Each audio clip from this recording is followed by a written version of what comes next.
Now, for more on the final day of the campaign, let's go to Joseph Williams. He's a former senior editor at the website US News and World Report. Joseph, good to see you again.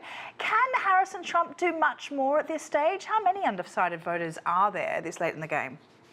Well, now they're scraping for every last one, a day before the election. It's hard to believe there are still some of them out there, mostly because we've been going on for about 3 months. Trump certainly has been campaigning much longer than that. So by this time, and the polls indicate that people are pretty much locked in to who they want to be the next president. One thing that I will note is that with the last New York Times Siena poll that came out this morning showed Harris nudging ahead of Trump. She was 3.57 points ahead, 3.5% ahead of Trump. Let me make sure I get that right, which indicates that she is picking up some momentum. And that's just outside of the margin of error, which usually is about 3%. So it is looking favorable for her.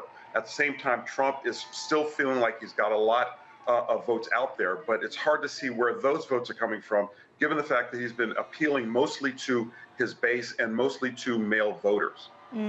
Early voting has in the past favoured Democrats. Nearly 80 million people have voted so far. Republicans, though, appear to be losing their wariness of early voting, representing more than 36% of early votes nationwide, while Democrats account for nearly 39%. But a lot of that are women. What do you think this means for the election, given the gender divide especially? It means that this is a very strong sign for Kamala Harris. And just as the 2010 midterms were the gift that kept giving for Republicans, it seems that the Dobbs decision is the gift that's going to keep giving for Democrats. As you know, Kamala Harris made it a centerpiece of her campaign. There's been a lot of talk about this. Every state that has put abortion on the ballot, women have gone out in droves and voted it in and locked it into law. So this is just one more example of how Republican might have slightly overreached when they completely overturned Roe v. Wade, and the fact that abortion is still very much a driver to the polls of women. And there's even some talk that women are voting against their husband's interests. They're voting against their husbands, which is something that's really weird to say in 2024, but it's still a thing. So it's not a great sign for Trump. It's definitely a good sign for Harris. And there's been a lot of discussion about the power of the Latino vote, as we heard from our reporter Karina in Pennsylvania. It's in part why Kamala Harris and Donald Trump are making their way across the state for a last appeal. Talk a little bit about that Latino vote and the impact it could have on the election. Well, it's kind of a hidden giant, a sleeping giant, if you will, that has made the difference in the last couple of elections. Certainly, each Republican after George Bush has been raising the stakes, raising the ante for the Latino vote. Bush got it at about 8 or 9%. I think Trump was garnering it somewhere north of 10%. And now that's very much in play, given the fact that Trump had this rally, and it probably was the biggest mistake of his campaign to have that rally and have Tony Hinchcliffe, the insult comic, take the stage first and make those jokes. It's still resonating. We're still talking about it almost 2.5 weeks later.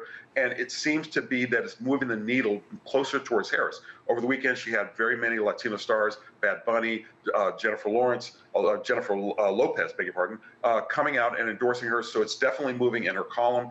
It could be the deciding factor here. Now, of course, there has been a lot of misleading claims of voter fraud with concerns for political violence.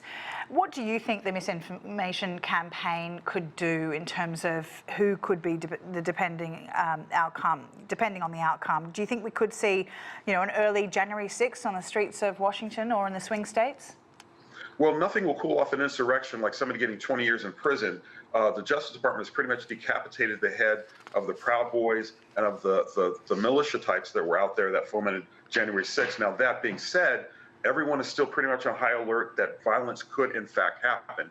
And what the problem here is that there's going to be an information vacuum. I think Brad Raffensperger said it in the previous segment. There's going to be an information vacuum, and nobody loves to fill a vacuum more than conspiracy theorists.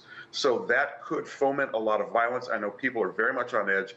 If there is a blowout election, then yes, violence is very much diminished. If it is on a razor's edge and there are 2 or 3 states that have been left to be counted, that's very much a recipe for some bad stuff to happen.